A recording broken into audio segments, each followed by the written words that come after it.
Hey guys, Tim here with Sports Card Action coming at you with another video. Steph Curry, is it MVP or bust? Better investment, Jason Tatum or Jaylen Brown? This is what we got to get into, and let's get into the action on Sports Card Action, guys. This is an important topic, two important topics actually, and we got to get into it. So go ahead and hit the like button, smash the subscribe, crush the bell notification, comment down below, and share with everyone you know because we got to get this important information out to the masses.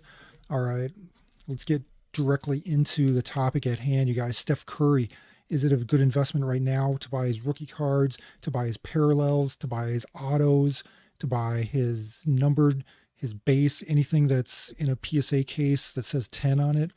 Is that going to be something we're going to want to be picking up right now at the peak of his hype? I would argue that potentially this might be a good time to sell some Steph Curry stuff if you got it, because I mean, everything like him entering into potentially the top 10 GOAT debate of all time, possibly passing up Shaq or Bird, who have only 4 championships themselves. It's between those three. It's a competition to see who can stay in the top 10. The Mount Rushmore with 10 faces on it. That's what we're looking at with potentially Steph Curry in the future, assuming that he can win a finals MVP this year and not next year, or this year and next year as well, and possibly more into the future. What am I talking about? I don't know. I mean, we don't know what Steph Curry's trajectory is for the rest of his career at this point. We know what the top 10 list is right now, who's in it, what they've done, what they have to contribute in the future, which is nothing because they've all been retired at this point.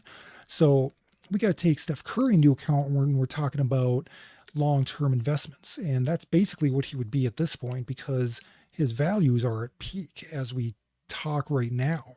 All right. So right now, I would argue, listen, I just sold a Steph Curry yesterday and sent it out today. I shipped it. All right. It's out. It's in the mail. I sold it. And I'm not even going to tell you what it is because it's shameful. Okay, it's shameful that there's a buyer for every situation if you just find the right buyer for the right item that is scarce and valuable, or even if it's not scarce and valuable.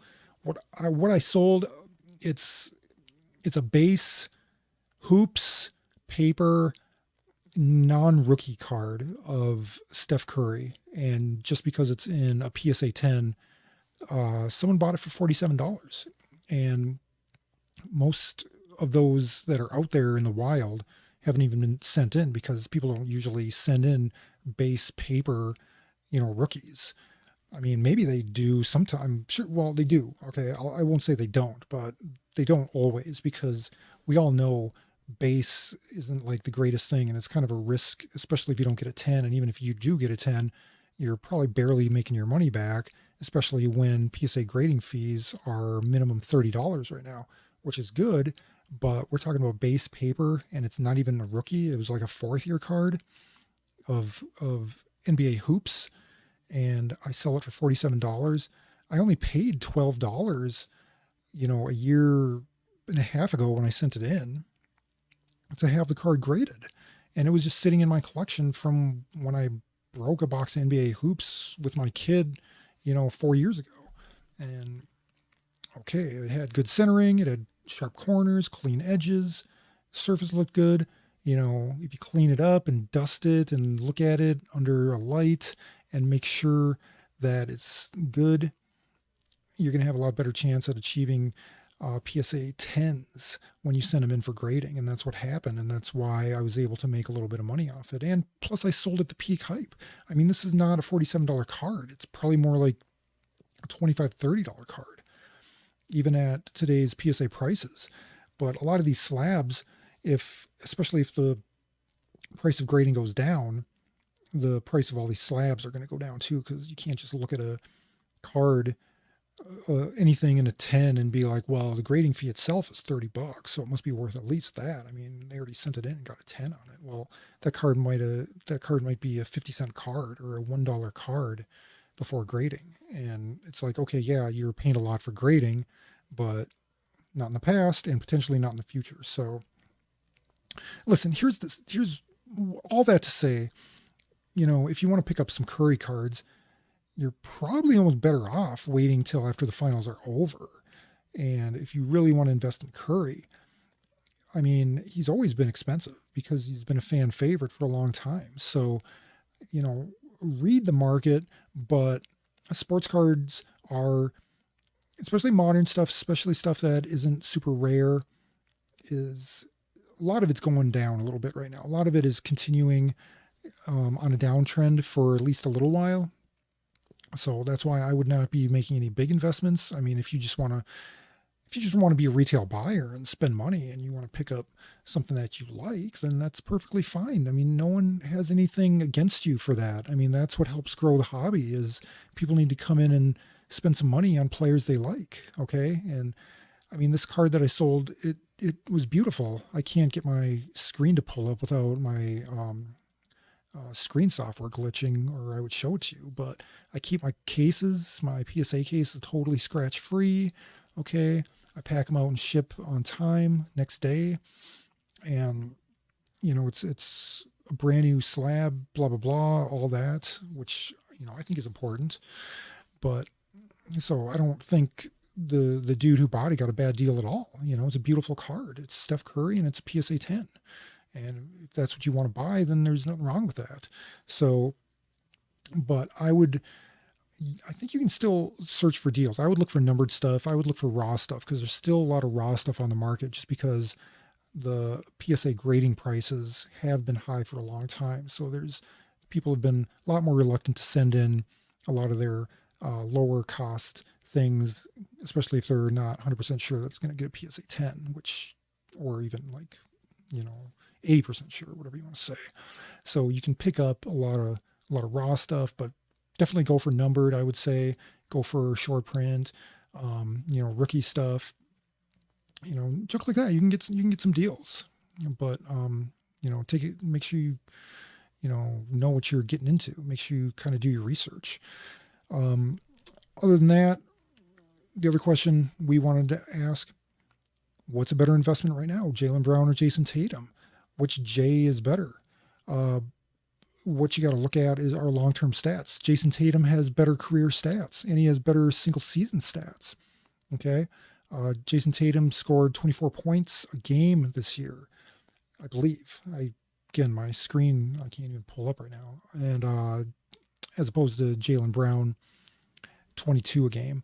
But Jaylen Brown's only averaging, I think, 16 a game for his career, so that's not like super impressive. And Tatum is more than that. I think 20, 21, right around there.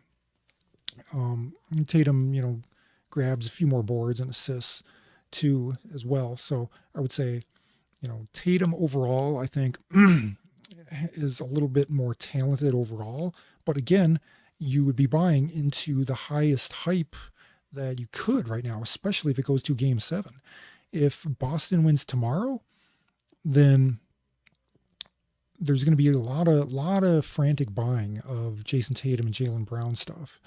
And you don't want to buy into that hype. You want to sell into hype and buy into depression. You want to buy into depressed markets. All right. You want to buy into crypto right now. Not financial advice. You know, you can check out my other channel for information on crypto at Crypto Action if you want to find out more about that. But I mean, you can get some good deals on crypto right now. That's probably a better long-term investment right now than someone that's super hyped up. You know, if you want to get into someone who's kind of no one's paying attention to right now, I would say LeBron. You can't go wrong with buying some LeBron cards. You know, he's got affordable rookie cards out there. It doesn't have to be the Prism rookie. There's plenty of other rookies as well, and they're all desirable because they just are. It's LeBron. I mean, he's always going to be LeBron. He's always going to be important to the hobby. And if it's a rookie card, people are going to want something that's a little bit more affordable. That makes it more liquid. That way too, you can move it easier. You know, you can get PSA 9s. You can get, you know, SGC stuff. You can look around. It doesn't have to be just PSA 10 Prism rookie base. You know, that is obviously his most popular rookie card, but LeBron, that's just one example. I can give you other examples in the future on future videos, but I don't want to go on and come up with a player, talk about why his prices are depressed a little bit right now and why it would be a good investment for the future because you can get in on lower prices. That's for you to decide, but that's just the most obvious example right now. LeBron didn't have a great season. He didn't go deep in the playoffs. He's not in the finals contention right now. So maybe you pick up some LeBron. Why does it have to be Tatum, Brown, or Curry? This is what I'm talking about. I talk about this sort of thing all the time on the channel. It's like, don't buy the current thing, all right? Buy what no one's thinking about. That's how you're going to make a little money. Look for good deals. You can't just buy because it's a good idea. Then you got to start shopping and really find a deal, something where you think there's a little bit of, there's a glitch in the market, whatever you want to call it. Maybe someone has a bad picture that no one's bidding on. Maybe the title doesn't describe it very good and it's not the most searchable thing. And then, you can look around for, numbered stuff. I like numbered stuff. You can go on ComC, you can go on MySlabs, you can go on Alt. There's a lot of different options there. eBay is going to be the most obvious one. You can check out card shows and go through grind dollar boxes, whatever you got to do. That's just, a bunch of different examples for picking up things on the cheap. And just build up your PC. Be fine building up a PC. Build up some raw stuff that you can eventually grade. You can just put it in a box right now, and then later on you kind of go through, you shine them up a little bit. You inspect the best ones, get them ready for grading, put them in a semi-rigid, etc., and so on. And then if PSA lowers their prices a little bit more, maybe 25, maybe down to 20, then maybe you take your best ones that you've been getting deals on and you've been keeping your eyes peeled all this time, and you send those in. Boom. Now you get back some graded cards. You can make a little money off that. You get some PC items, and, you just kind of work it that way.